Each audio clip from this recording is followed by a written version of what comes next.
go with it. So this is where we really wanted to approach some of the topics that were bubbling up in the last panel. We're going to have to move through it fairly quickly to stay on schedule, though. So write down a question that you might have, and we're going to keep them very focused on the panel on this has to do with preservation of the site. Some of the other topics, bring them up, and we'll talk about anything else in between. Okay? I feel like a professor at this point, but so we're going to get started here, and we're going to start with some introductions from the right. Lavert Murray used to be with. He's retired from KCK and I always forget the Unified Government. Unified Government. I don't know where they came up with that, but anyway. So he was a director of development, and he was also involved a long time with Quindaro. He was involved in the America's Treasures grant, and his uncle, Orrin McKinley Murray, was one of the foremost historians on Western University. So the young man that was back here wanting some history, that's another history to look at. Bob Sutton, who talked yesterday, is the past chief historian for the National Park Service and is a wealth of information on possible grants and different things that we might be able to do and look at and how to proceed. He's looked at lots and lots of national parks across the country. Reverend Stacy Evans is the point person for the AME Church in Quindaro. She is the minister of the Allen Chapel in Quindaro. She has been there, I think, 6, 7 years? 10 years. She's been there 10 years and has been very involved, is very passionate about the Quindaro area. Doris Bailey has a unique history with Quindaro. She was formerly the president of the AME Lay organization in Quindaro, and she and the former Bishop Sylvia Drew, after a symposium similar like this back in 1996, I believe, got talking together, and Reverend Drew was a grant writer. They wrote a grant. They went to Washington. They lobbied senators and representatives, and they came away with a grant that was on their own, pretty much. Originally in the size of $1 million, but because they couldn't find some other entity to help match that, they reduced it to about $250,000 and got matching funds from from KCK and the Unified Government and Kansas City Community College provided in-kind matching service, and that's what resulted in work on the brewery, and also resulted in the overlook that's out there now that Lavert was also involved in. We also are very fortunate in having 2 members of the group that's going to work on the National Landmark application, and they can talk a little bit about what steps go into that and kind of where we are now, which is a very, very, very positive story that we all know. And then finally with us, we have a representative from the Wyandot community, Zane. Holly and her sister Kristen, their two great grandfather ran the hotel in Quindaro, and you saw pictures of it this morning. So they have been very much involved, and of course the Wyandot community is as much involved in the heritage of this community as any other cultural group, and that's what makes this such an important part, because we don't want to slight any community, and with all communities working together, we know we can succeed. So folks have some questions to direct the panel. We've got a question right over here. I think he's got his hand up first. I think his name is Jim. I can just tell that by his hand. Let's see. Yes, Jim Liker. So my question is for Rachel Barnhart. Barnhart. Can you give examples of successful landmark applications that the Department of Interior has approved in the last few years? Something that we can use as role models, maybe? One that I can think of in Kansas. One that I can think of in Kansas that has occurred recently is the Wyandot burial ground in Kansas City, Kansas, was recently listed. And Holly, if you have any stories about that you'd like to share, maybe of efforts that have happened as a result of that being listed, I would love to hear it. Personally, it was a way that I knew several people heard of that landmark recognition as a way to then go forward and learn more about the site itself. So I think it inspires individuals as well as larger groups. That's one that I can think of off the top of my head. Applicants that have been denied, and we know why. I don't know of any examples of ones that have been denied. I have a question. We all, Mr. Yoder mentioned that he was going to try to do submittal to get landmark status. How would that change the submittal? And what kind of a time frame do you think that would be a change in the normal process? As far as I know, I don't believe that changes our timeline at all. We're on track collecting research, and this summer is when we intend to submit the proposal for the nomination. Thumbs up. Oh, that's good. Paul, I have a comment I'd like to make important to me today. I wanted to try to explain a little bit of my tears. So, when the landfill came through, a lot of people then blamed the AME Church. And constantly, I am barraged by reporters who come to me and say, people don't trust the AME Church. People don't diss the AME Church. People blame the AME Church. And so part of my job has been to bring people together in a climate where people don't trust the AME Church. But everything that I've learned over the course of this weekend, since Thursday, is that a lot of people didn't even know the town was down in the pool or anything. But even if they did, no. It's not the whole AME Church. It was the mistake of one gentleman. There were people on that board who are alive today that swear they didn't know anything about it. And so then, let's say it's even a small group of people. I came here today to say it was a mistake. The AME Church was a big part of the community that then wrote letters and sat in and went to the government just like everybody else.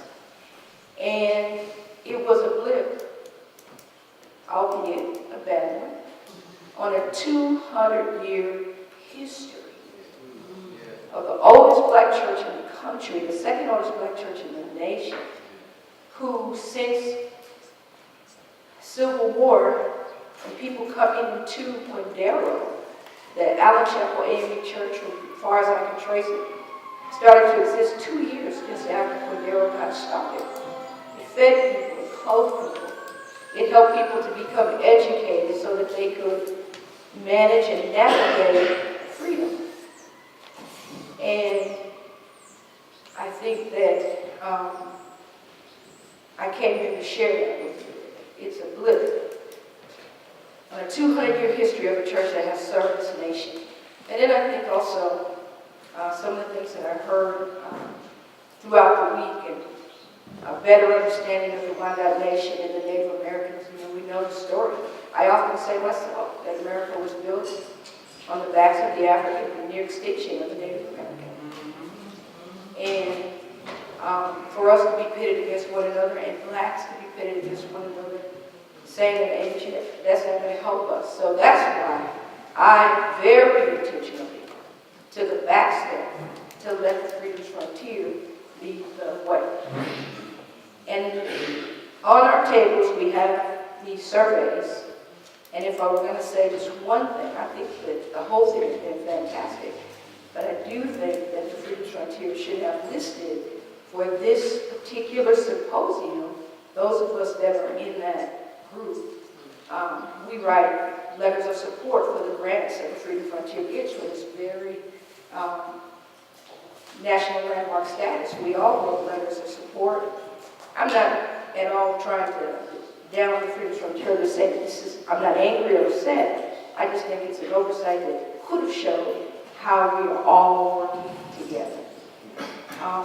And then finally, in conclusion, you know, for the African, it was a matter of humanity. America would say that African Americans were not human. That's what made it stick. So that we had no rights. And so a lot of times when African Americans are in a room and they ought to be the biggest and the baddest and the loudest, sometimes we're crying because we're looking out here thinking, I gotta be big and I gotta be human. So then I say that to say that the AME Church owns the property there. And when I hear the conversations about what we can do, what we can do, what we can do, what we can do, what we can do, whether it's private property. That's some of the reason why things haven't been done, is because the government can't really say what it's going to do.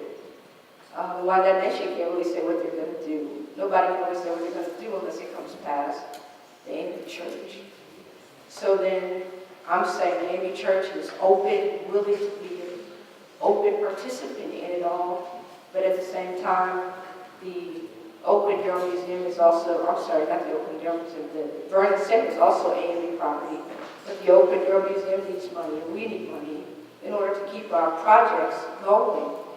And so then I kind of also feel like I'm the middle person for that as well, to make sure that these African Americans who were in this area also get the monies that they're supposed to get, as everybody else is running off, talking about what it ought to be, and what we're going to do. And so, you know, somehow the minorities, or I hate that term, the marginalized people remain marginalized. That's right. So how do we, you know, this conversation of what we don't do, what we don't do, well, we just want you to know we're here. And whatever we can do is going to include the Open Door Museum and the Vernon Center and the AME Church and Marvin Robinson and the Wyandot Nation. And can I just add to what Reverend Evans just indicated? You know, I advocate baby steps to keep progress moving along for the ruins. And we talked about signage, interpretive signage, and the trail system. We actually brought Ed Dwight. I don't know how many of you are familiar with Ed Dwight, but Ed Dwight's the first African-American astronaut for this country. He's a noted international renowned sculptor. We took him to the site and talked with him about building sculptures for the Quindaro ruins. And he's interested in that. And so when we talk about a trail system, we're not just talking about a trail system. We're talking about having sculptures in the area. You know, there's, and I see it a lot, but there's a little sculpture on Shawnee Mission Parkway in Mission, Kansas. You got a Conestoga wagon, you've got people walking, and it's kind of simple, but it's really meaningful. But can you imagine having something even like that in the Quindaro ruins area? And of course, you know, for signage, you can get really elaborate. We did a cost estimate for signage that included holographic computer-generated images to go with that. And so you can have it in multiple languages. You can have people pop up on the screen at each of the ruin sites. So, you know, it's not just a simple trail system, and I just wanted to say that. And with the more improvements, a trail system, signage, interpretive signs, you bring more people to the area, and that will allow you to generate more interest in funding other things for the preservation of Quindaro. So I just wanted to say that. We have one last question. Yes, my name is Anthony I work with Pastor Evans a little bit on this, and I just got involved, and I've learned so much being involved in this. And there are so many feel-good stories. One, why aren't these stories out there where the general population can see them? And two, how does the average person chime into this and get involved in this? Because there's a lot of citizens, I've lived here for 30 plus years, and a lot of stories out here I've never heard before. I think that's one of the things that they're all, oh, okay. There are the stories, Mr. Arnold, we've been compiling for a few years now, all about there. And those stories are, and there's people here that are doing music by the river, and so we've got even like sound effects for the trails when they get up. We've got music, we've got stories, all sorts of things. The idea is an archives and interpretive center, an interactive center. When you go in, you can touch things and hear things. I would share a story when I was in the Schomburg Museum in Harlem, New York. It was the bow, the museum was actually put in the form of the bow of the slave ship, and as you walk forward, full-size holograms popped up to tell you who they were and how they were captured and where they had come from in Africa. It was just a beautiful, incredible museum. So while we're planning, let's plan state-of-the-art and do the best, absolute best thing we can. Just imagine if there was a place where everyone could come, hear stories, and exchange stories, and to share stories. That's what they're all talking about. A place where you can have education, a place where you can have lectures, a place where you can have music. And I'm trying to move it on now because we actually have some folks coming in today. We're going to sing some of the songs that were sung by the choirs at Western. Finally, I'd just like to tell you, I think we have a third funding source, and it's called UNESCO. Kansas City just got the designation as the City of Music, and that's in Kansas City, Missouri. However, it impacts all of the United States, and most certainly Kansas City, Kansas.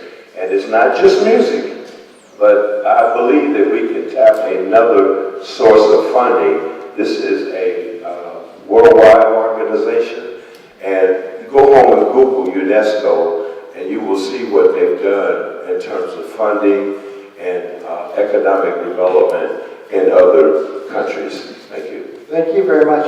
Can we have a big hand for this panel? This is a great panel. Thank you, everyone. It was very wonderful.